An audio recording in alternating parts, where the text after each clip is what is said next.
नमस्कार फ्रेंड्स। तो आज आम गोटे यूनिक जगह को जाऊँ। तो कौ जगह को कौन जाना पहले आप संपूर्ण ब्लॉग देखो। पूरा नुआ यूनिक जगह। तो बर्तमान आम अच्छु केन्दुपदर पेट्रोल पंपटे जोटि कि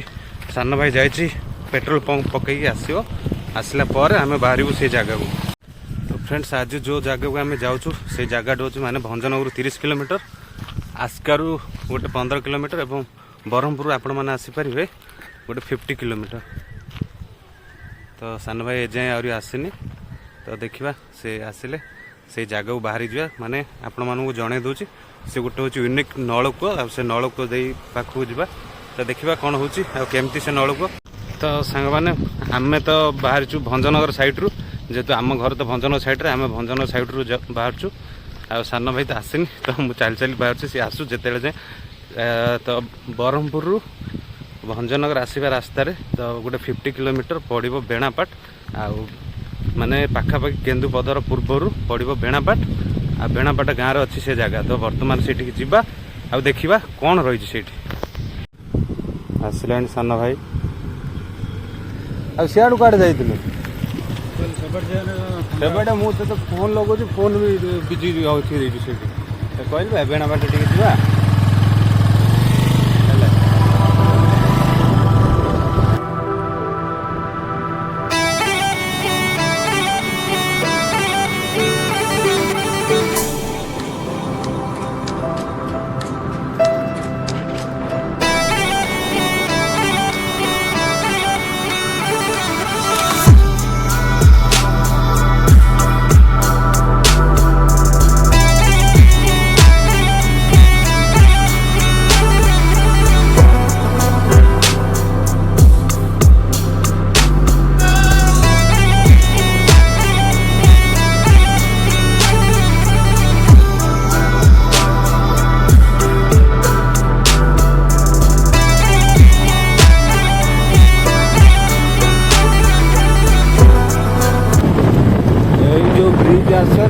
लेफ्ट लिखा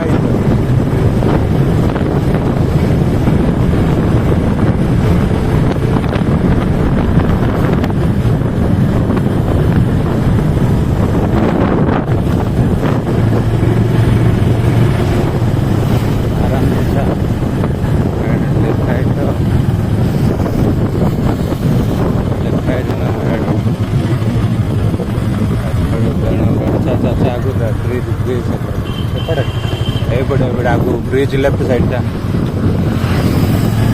ब्रिज क्रॉस कर हाँ एपटे खंडरा भाई बेणापट रास्ता लिखा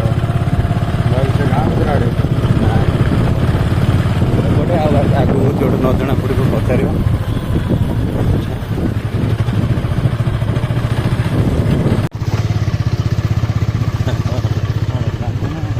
भाई बेणापाट को पड़े बेणापाट चल पड़े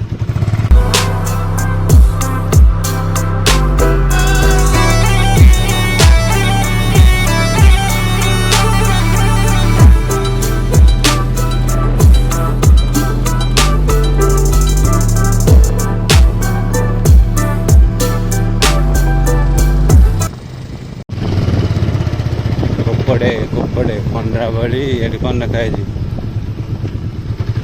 ब्राह्मणपल्ली एपटे रामपुरा रे क्या तो गोटे पचार दीटा रास्ता में जानी सेपटे बेणापाट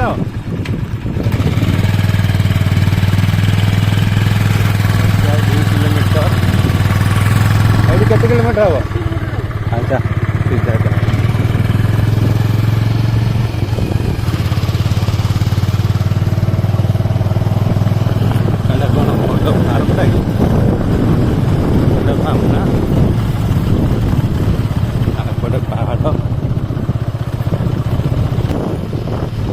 फ्रेंड्स बर्तमान आम आसिक पहुँचलु बेणापाट ग्राम आउ देखा ग्रामर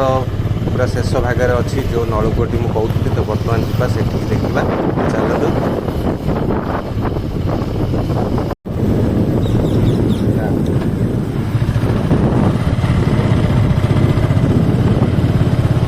लेफ्ट लेफ्ट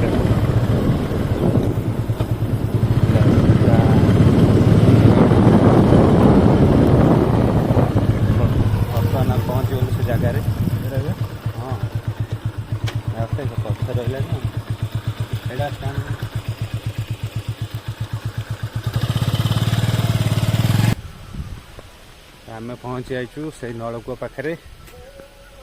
बर्तमान मु समस्त देखा से नलकूपटा आसे एपटे नुआ मंदिर गोटे तैयारी चलती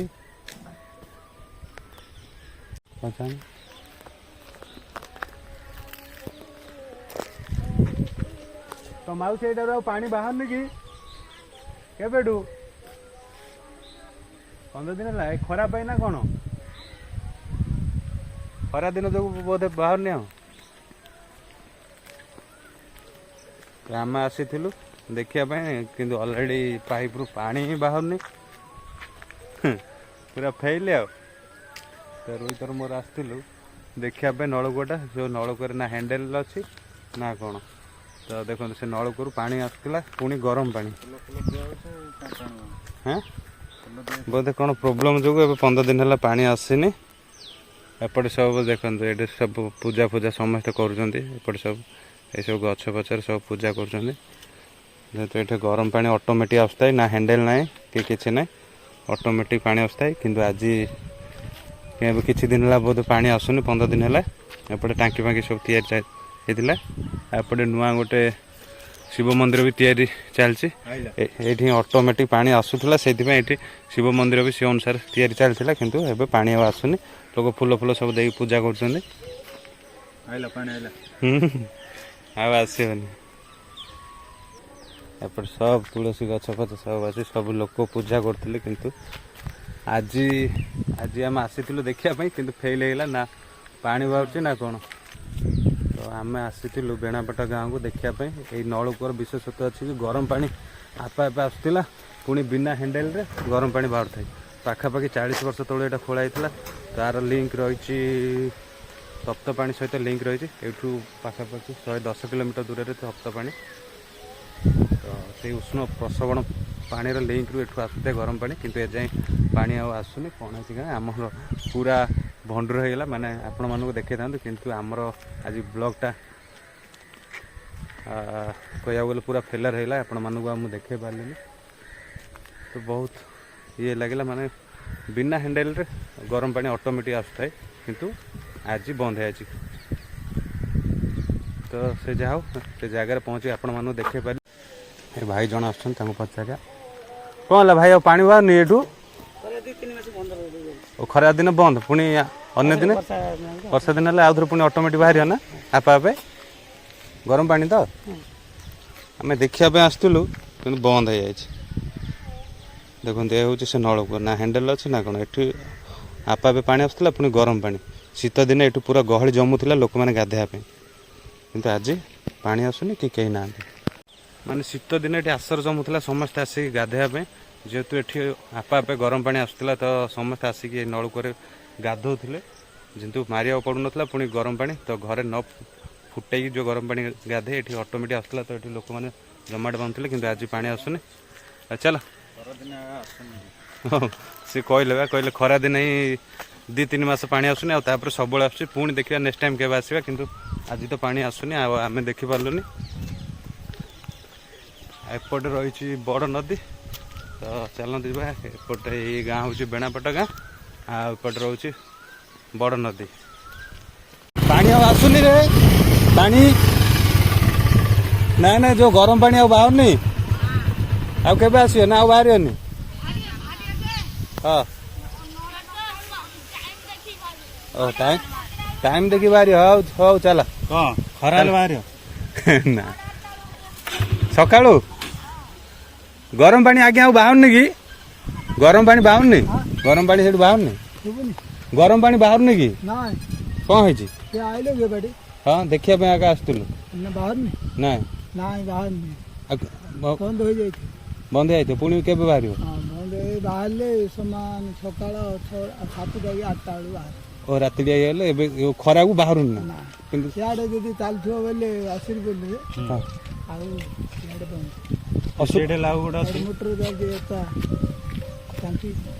ओह टांकी सियाड़े छिकी इे आसुनी ठीक है खरा दिन प्रोब्लेम हाँ हाँ ହଉ ଆସୁଛି ଆଜ୍ଞା। କାହିଁରେ ତମର ତ ପାଣି ଆସୁନି ଆଉ କଣ କଣ କହୁନି ତୋର ଲାଇଭ ୟୁଟ୍ୟୁବରେ କହ କଣ ପାଇଁ ପାଣି ଆଉନି କହ। ସିଏ ତ କହୁଛି କେବଳ ସକାଳୁଆ ପାଣି ଆସିବ ବୋଲି ଆଉ ଚାଲ ଆସିବାରେ ତମ ମୁହଁ ହେଲା।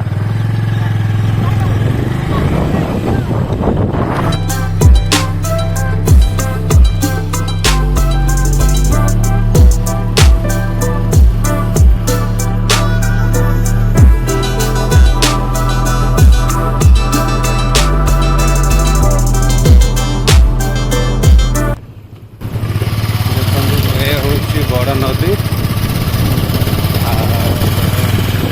ବଡ଼ ନଦୀ କୂଳରେ ବେଣାପାଟ ଗାଁ। ତ ଫ୍ରେଣ୍ଡସ୍ ଆମେ ତ ଆସିଥିଲୁ ଦେଖିବାକୁ ପାଇଲୁନି ପାଣି। ତ କହିବା କଥା କି ଅନ୍ୟ ଯେଉଁଠି ସେଇ ଗୋଟେ ବୋରିଂ ଲାଗିଛି ଯେଉଁଥିରେ ଏଇ ପାଣିଟା ସେପଟେ ଚିପି ଦେଉଛି ଆଉ ରହିଲା ପରେ ଯାହା ସକାଳୁ ଅଳ୍ପ ପାଣି ଆସୁଛି। ଫ୍ରେଣ୍ଡସ୍ ନଦୀ କୂଳେ କୂଳେ ଆସିଲା ପରେ ଏପଟେ ପଡ଼ିଲା ବଡ଼ ନଦୀର ବ୍ରିଜ୍। ଆମେ ତ ଆସିଥିଲୁ ଆଶ୍ଚର୍ଯ୍ୟଜନକ ପାଇପ୍ ଦେଖିବା ପାଇଁ ଫେଲର ହେଇଗଲୁ କିନ୍ତୁ ଆପଣମାନେ ବି ଅନ୍ୟ ସମୟରେ ଆସନ୍ତୁ ପାଣି ବାହାରୁଥିବ ମାନେ ବିନା ହ୍ୟାଣ୍ଡେଲରେ ଗରମ ପାଣି। ତ ଅନ୍ୟ ସମୟରେ ଆସନ୍ତୁ ଦେଖନ୍ତୁ। ତ ଆଜିର ବ୍ଲଗ୍ଟି ଯଦି ଆପଣମାନଙ୍କୁ ଭଲ ଲାଗିଛି ତାହେଲେ ଲାଇକ୍ ସେୟାର ଏବଂ ସବସ୍କ୍ରାଇବ୍ କରିଦେବେ। ତ ଚାଲୁ ସାଙ୍ଗମାନେ ପୁଣି ଦେଖା ହେବ ଆଉ ଗୋଟେ ବ୍ଲଗ୍ରେ ପୁଣି ନୂଆ ଟାଇମ୍ରେ ଆଉ ଗୋଟେ ନୂଆ ୟୁନିକ୍ ଜାଗାରେ।